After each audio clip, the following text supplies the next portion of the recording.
All right, I'm on hole number 6 of the Liberty tournament. I'm in Tuesday's qualifying round in the rookie division. Hole number 6. What is hole number 6? It's a par 5. All right, I'm trying to get down into this area right here. Trying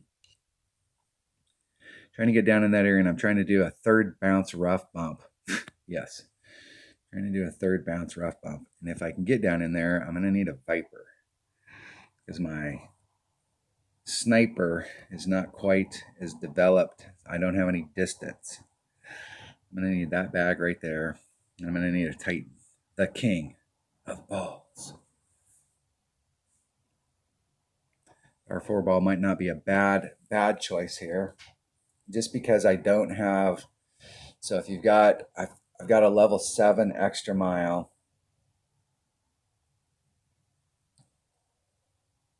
Let me think. That might not be a bad idea. I'm going to do plus 20% on the drive and 0 to the cup. I'm going to take one of these balls. See how it works. The whole deal is that here's the thing.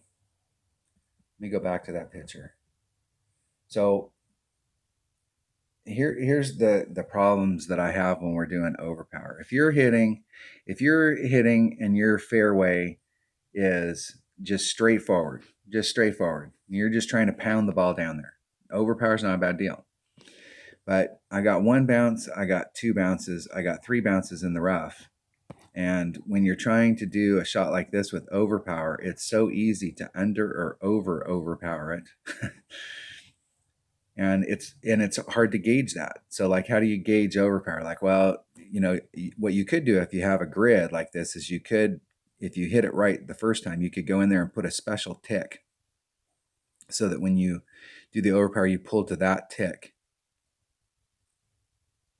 So you can put a marker down there so that on this particular hole, I'm going to do overpower down to that tick, and then it's going to give me what I need to get down there with a 3 power ball but I haven't done that tick. So I'm going to use a 4 power ball. With the extra mile 7, I'm losing a little bit of raw distance and I'm losing some topspin. With an extra mile 8, it's all the topspin. With an extra mile 9, it's 1 less than max topspin.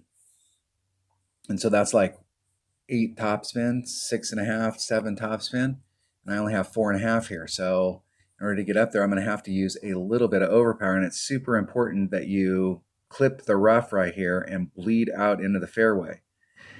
If you miss that rough and you overshoot it, then you're going to end up in the rough on the other side.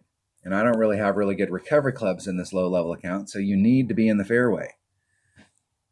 So I'm going to bring a power 4 ball and see what that looks like. That's why we save our good balls for tournaments. Every single time they sell balls and a new ball comes out, I'll get on tour 3 or tour 4 or tour 5 or whatever tour I'm playing, and people are playing with the brand new special ball. It's like, yeah, I got a new ball and I'm just going to go out there. Either they just bought a $100 pack and they just don't care. And it wouldn't matter even if I bought a $100 pack. Why wouldn't you save those for tournaments? Or they just don't know. I have a teammate, Mike D. When I first met Mike D, I called him up when we were playing, and I did a video on balls and talking about like when balls are interchangeable, and like the low wind balls are great because you don't have to use a low wind ball in every round. You can go out there and practice those shots with a navigator, and then in the weekend round, you can pop out some ball that's 1 power, 1 side spin, 5 wind. The power balls, however, if you're going to use them, you've got to use them in every round because you got to practice with those balls. And so he was going through balls like, was just using them. He was buying them and using them up and not realizing that, hey, like there's certain tournament holes that if you got that ball right there, that's a game changer.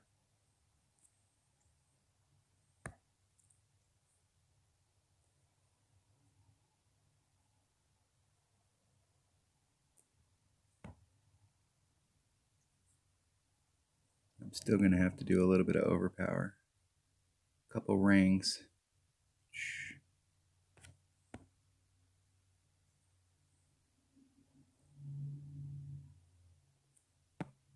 3-3. It's going to be about 4. It's a 2-ring pull. Make sure we got all that power in there. I need to do a little bit of overpower here. Hitting it perfect. Now let's see if I put enough overpower on it. So the power 4 ball is still going to require that I do some overpower. 1 bounce, 2 bounce, in it. Just a bit. Now I can go back and watch that video right there, and if you're using a grid, you can put, especially if you're using material Q, you can put a special tick right there so you know how much overpower to put in it.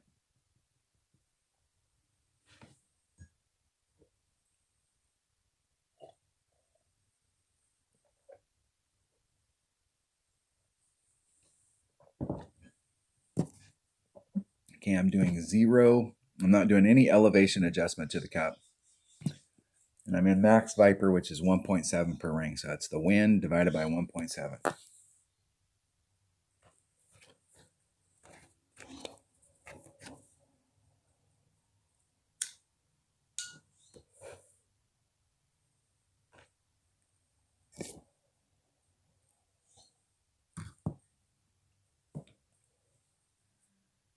All right.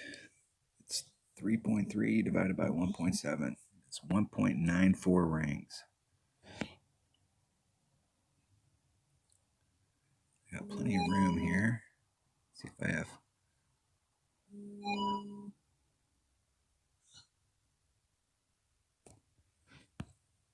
I want to go right at it. Okay, it's 1.94 rings.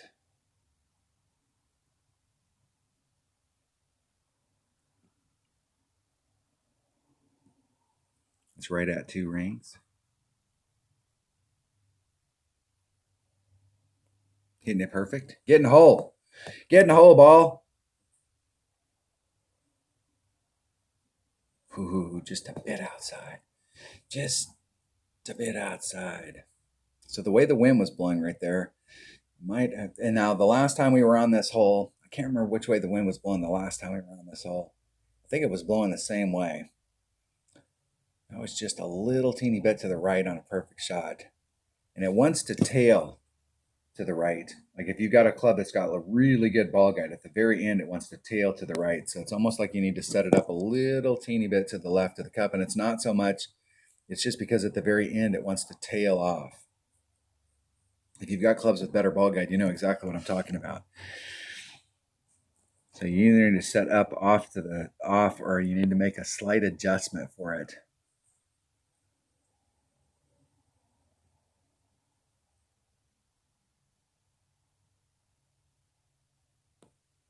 In the hole. Eagle.